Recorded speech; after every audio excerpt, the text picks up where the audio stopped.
Well, I have tried for 20 years to do myself out of this job, and I thought I'd succeeded. Little did I realise what the UK political class would do. So the morning message is I'm coming back. In fact, lots and lots of us are coming back, because Mr Verhofstadt is right. Yes, I said that. First time ever. You're quite right.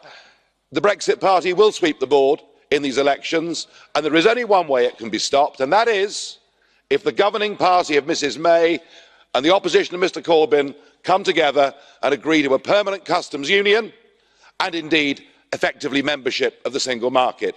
If that happens, the Brexit Party won't win the European elections, but it will win the general election, because the betrayal will be so complete and utter. So I don't believe it's going to happen. And as 15 years as a joint or sole president of a group, I have been to dozens of European summits, and again I've seen conflict between nation states and the European institutions, whether it was the Austrians or the Irish or the Hungarians or indeed the Greeks. And there is one golden rule, always, and that is that Brussels wins. The power and might of Brussels always wins. But I've never been to a European summit quite like last week, where for the second time in 2 weeks, a British Prime Minister comes along and begs for an extension to Article 50. It was humiliating, not just to be in Brussels, but humiliating for the standing of our country around the world. You know, the Commonwealth, America, many of these countries that actually like us still believe that we're a great nation, and yet we have sunk to this. A Prime Minister that promised us we'd leave on the 29th of March, that then said we might leave on the 12th of April, that we definitely leave on the 30th of June, and now we're being told we'll leave on the 31st of October.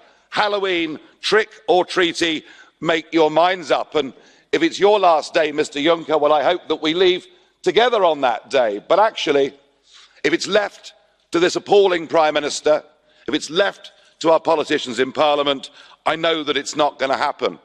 In the past, I know I've always criticised the power without accountability of senior bureaucrats in Brussels, but for once I have to say that this mess is not your fault. Your position has been clear from the start. The mess is the fault of British politics, of two parties who both promised us in their manifestos they would deliver Brexit, who signed up to Article 50, which expressly said we would leave with or without a deal. That is where the betrayal is.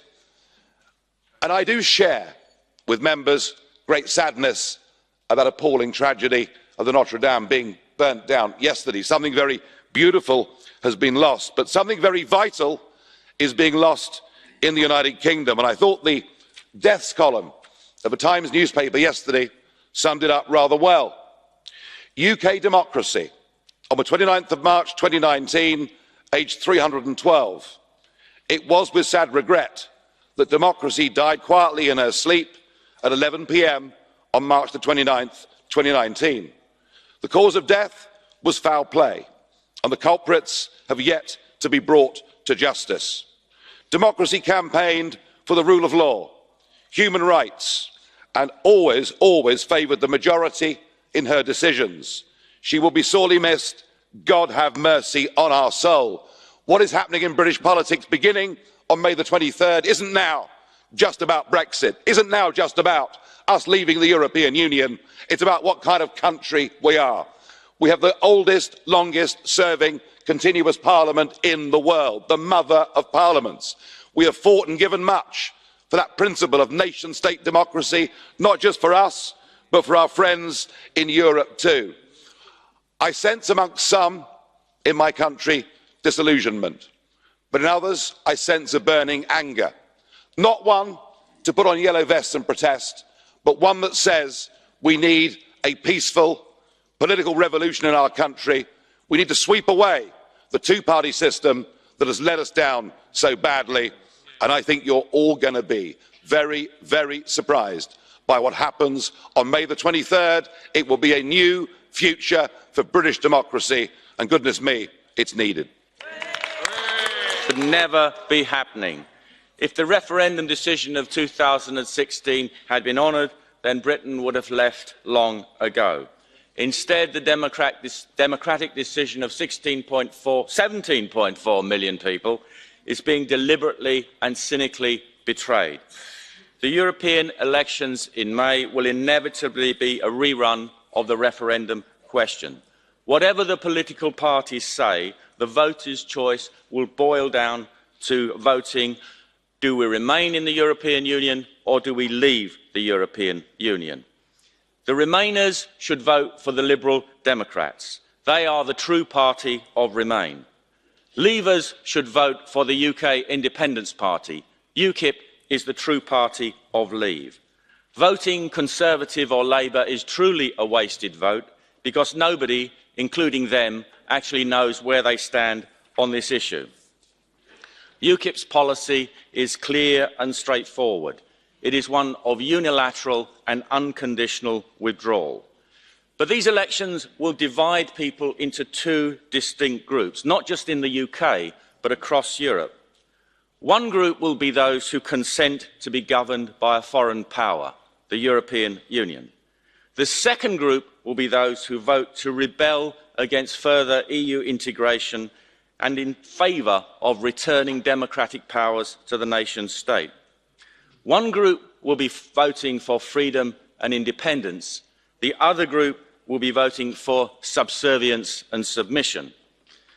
One thing that we can be sure of is that Eurosceptic MEPs will return in big numbers, and their voters will be voting for a return to democratic accountability, an end to austerity measures, and for their economies to be run in their interests and for their benefit.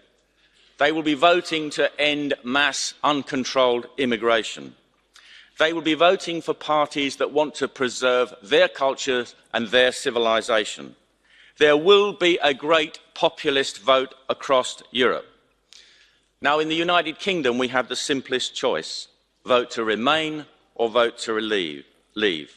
It was the electoral threat of the UK Independence Party that brought about the referendum in the first place. And UKIP will continue to fight to make Brexit happen. UKIP MEPs elected on the 23rd of May will continue the political struggle to set Britain free from the European Union. And a vote for UKIP on the 23rd of May will send a clear message to Her Majesty's government: leave on WTO terms immediately. UKIP doesn't just campaign for Brexit, we actually want to make it happen. A vote for UKIP is always a vote to leave the European Union, and the British public should vote UKIP on the 23rd of May.